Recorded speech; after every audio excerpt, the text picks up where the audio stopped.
Hola, ¿qué tal, chicos? Me alegra de que me vean, aunque no los puedo ver, pero esta será la primera sesión de las 4 sesiones que vamos a tener en estas 2 semanas de ausencia, ¿no?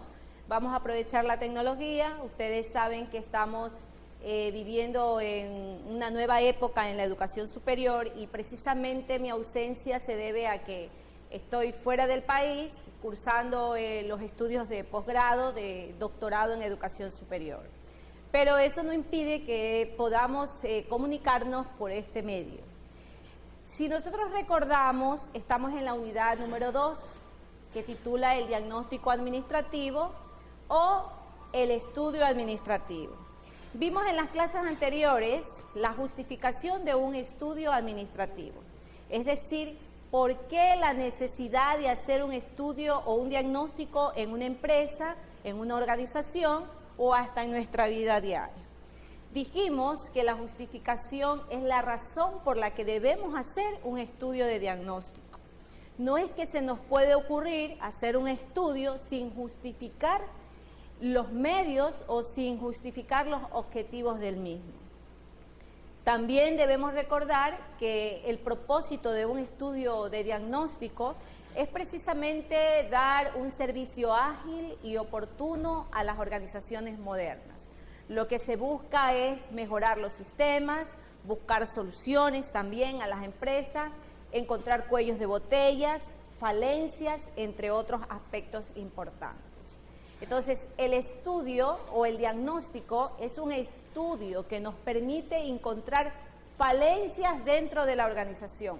Ahora bien, no siempre vamos a encontrar falencias, podemos encontrar aspectos positivos. Yo más bien creo que un estudio de diagnóstico lo que debemos tomar en cuenta es un FODA. Las fortalezas, las oportunidades, las debilidades y las amenazas ante un hecho. ¿Cómo hacemos el diagnóstico administrativo? Bueno, para pensar en cómo lo hacemos, tenemos que tener presente que el diagnóstico es una investigación administrativa para conocer causas que generan la existencia de problemas en la organización. Más o menos el diagnóstico es como aquel diagnóstico que hace el médico a un paciente. Para saber qué es lo que tiene, seguramente tiene que hacerle un examen. Ese examen va a evidenciar cuáles son los problemas que tiene el paciente. De igual manera, en una empresa, un director de OIM o un equipo de OIM siempre tiene que primero hacer una evaluación, una investigación, un estudio. Y eso tiene que ser en base a realidades. Recuerden que hicimos un ejercicio, se puede decir así, que vimos un video. Cada uno de ustedes ante el mismo hecho vio diferentes aspectos. Pero el diagnóstico no se basa sobre percepciones, el diagnóstico se basa sobre hechos reales. Es lo que vemos, no lo que percibimos. El fin de un diagnóstico precisamente es recomendar las soluciones a ese problema. Entonces, eso fue lo que recordamos de la clase anterior. También hablamos sobre el diseño. ¿Y qué era el diseño? Dijimos que el diseño dependía de los documentos que sacábamos del diagnóstico. Es decir, que sin un diagnóstico obviamente no podríamos hacer un buen diseño. Aunque a veces también recordamos el ejemplo de los mecánicos. Muchas veces los mecánicos no hacen un buen diagnóstico y por eso es que nos dicen, compre este repuesto y resulta que compramos el repuesto y luego no era eso. ¿Qué pasó ahí? No se hizo un buen diagnóstico, entonces no se puede hacer obviamente un buen diseño. Por eso es que el diseño implica elaborar los documentos recomendados ¿por quién? Por el diagnóstico.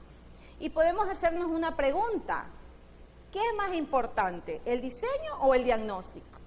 Bueno, eso ya quedará a su criterio y también a los estudios que vamos a ir viendo más adelante. Muy bien, pero las 3 etapas principales de un estudio administrativo en su orden siempre van a ser diagnóstico, diseño, implantación. Ahora veamos en qué consiste la implantación. Bien, la implantación es poner en marcha, es decir, ejecutar lo que vimos del diseño. Esos documentos que elaboramos en base al diagnóstico es lo que ya vamos a aplicarlo en la implantación. Es decir, es una ejecución. Una ejecución que fue diseñado o que ya fue estudiado previamente. Esta etapa de la implantación es una etapa fundamental. Y también diría yo, es muy difícil. ¿Por qué es difícil? Porque la implantación genera resistencias. Todo cambio, ya sea a nivel nacional, local, empresarial y hasta personal, genera resistencia. Pongamos un ejemplo. Vámonos al más cercano. Nosotros en nuestra universidad hemos tenido muchos cambios. Claro, yo estoy aquí en la universidad desde que tengo 18 años. Entonces yo sí he visto los cambios. Y obviamente no porque sea parte de la universidad, diría que los cambios son positivos pero aunque los cambios son positivos, no al 100% de la población que constituye el claustro docente o estudiantil le puede parecer positivo. Entonces ahí vienen las resistencias. Nos vamos a algo particular. Desde el año pasado estamos utilizando el módulo de enseñanza virtual. Puede ser que para algunos sea una herramienta muy efectiva, pero puede ser que para otros sea una herramienta que se pierda tiempo, que sea muy difícil de aprenderlo, etcétera, pero genera resistencia. En lo particular, a mí me ha optimizado el trabajo. De hecho, que ustedes tienen ya la planificación hasta la semana del 9 de abril. ¿Y dónde lo tienen? Lo tienen en el módulo de enseñanza virtual. Es decir, que ustedes ya pueden ver por adelantado, de qué vamos a trabajar en las próximas semanas. Entonces, la implantación igualmente en cualquier empresa no siempre va a ser bien aceptado, puede tener su resistencia. Y por eso es que es una etapa fundamental y difícil. Otro aspecto por la que podríamos decir que es una etapa difícil es porque muchas veces hacemos el diagnóstico, hacemos el diseño, pero cuando vamos a hacer la implantación no hay los recursos. O cuando hicimos el diseño fue en otra época, en otros tiempos. O cuando hicimos el diagnóstico eran otras circunstancias. Entonces ocurre que cuando ya vamos a implantar todos esos estudios previos, ya no lo podemos hacer. Ahí vienen las dificultades. Muy bien, hasta aquí hemos visto 3 fases de un estudio administrativo que tienen que ir en orden, porque desde un inicio dijimos que el estudio administrativo es periódico, es sistemático y es integral. Por eso es que las 3 primeras etapas van en su orden: diagnóstico, diseño e implantación. Ahora veamos el control. Para mí, en realidad, el control no es una etapa que precisamente se la hace después de la implantación. No, en lo personal es una etapa que se la debe de hacer en todas las fases de un estudio administrativo. ¿Por qué? Porque el control me permite a mí ir observando cuáles son las falencias que se me van a presentar en cada una de estas fases. Y obviamente, si yo ya identifico que en el diagnóstico hay problemas, entonces, ¿qué tengo que hacer?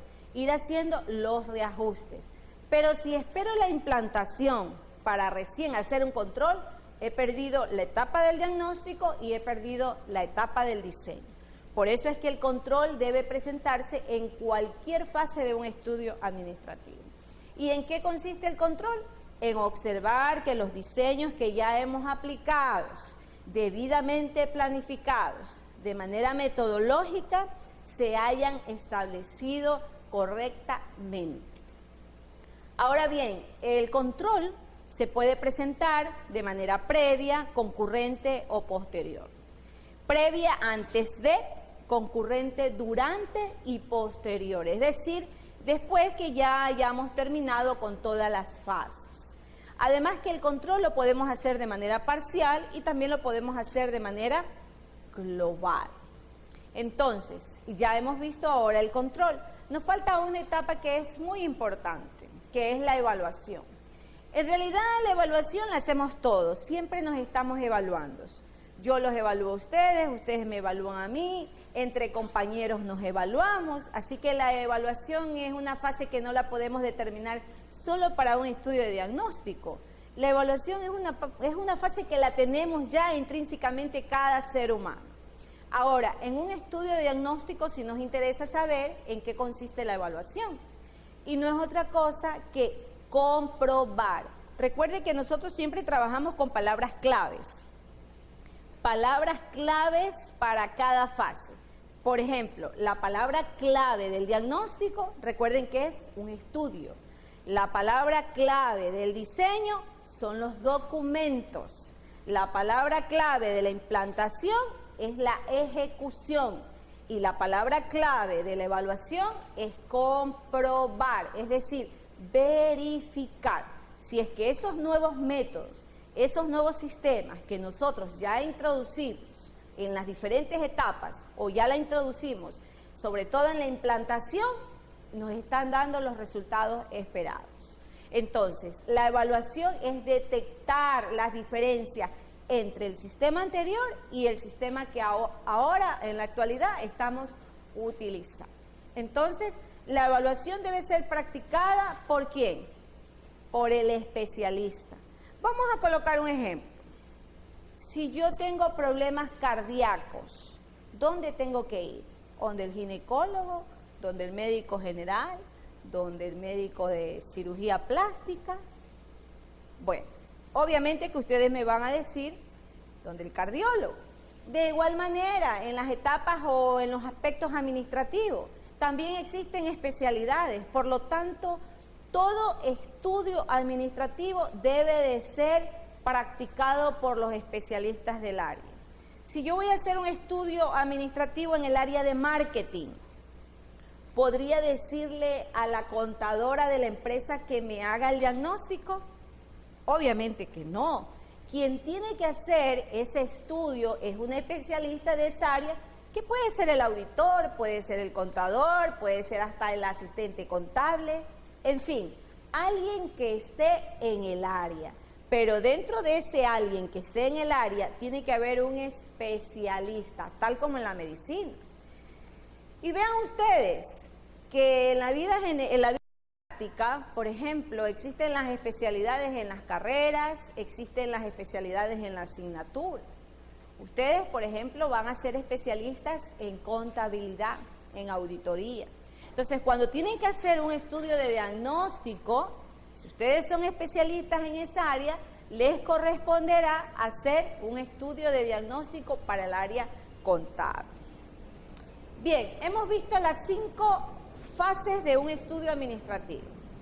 Hemos visto el diagnóstico, el diseño, la implantación, hemos visto el control y hemos visto la evaluación. Pero hagamos una recursividad de lo que es el diagnóstico administrativo.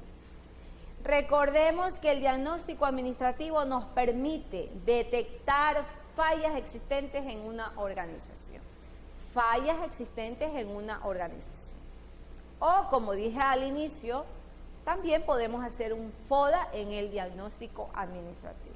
Nos permite recomendar mejoras, nos permite recomendar soluciones y también que esas soluciones garanticen el cumplimiento de aquellas funciones dentro de la organización.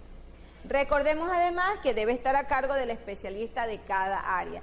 Esta parte del especialista, chicos, sí quiero que la tengan presente porque en las evaluaciones, tanto de aportes como examen, siempre sé colocar esa pregunta. ¿Y por qué?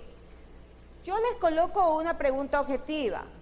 ¿Quién debe ser el diagnóstico? Coloco A, director de OIM, B, asistente de OIM, C, gerente general, D, especialista del área.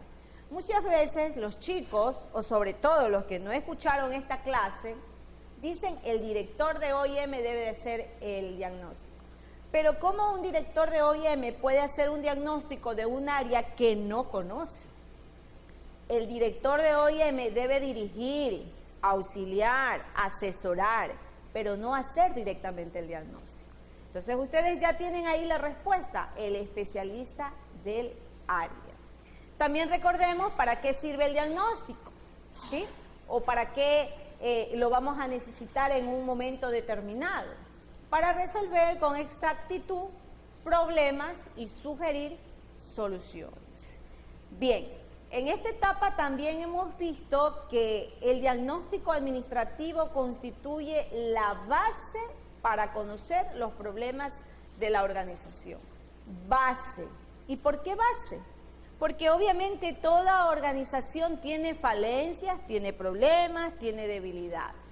Entonces, el diagnóstico nos permite determinar cuáles son esas debilidades y luego disponer de los suficientes elementos de juicio como director de OIM o como especialista del área para poder determinar qué metodología de trabajo yo necesito para llegar a mi objetivo. Hasta ahí hemos visto las fases, hemos visto la importancia. Pero es relevante que nosotros también tengamos presente cuáles son las áreas que cubre un estudio de diagnóstico. Bien, las áreas que cubre un estudio de diagnóstico es lo que vamos a ver en la próxima entrega, en la clase virtual número 2. Ha sido un gusto que me vean, aunque yo no puedo ver los chicos, y desde la distancia, un abrazo.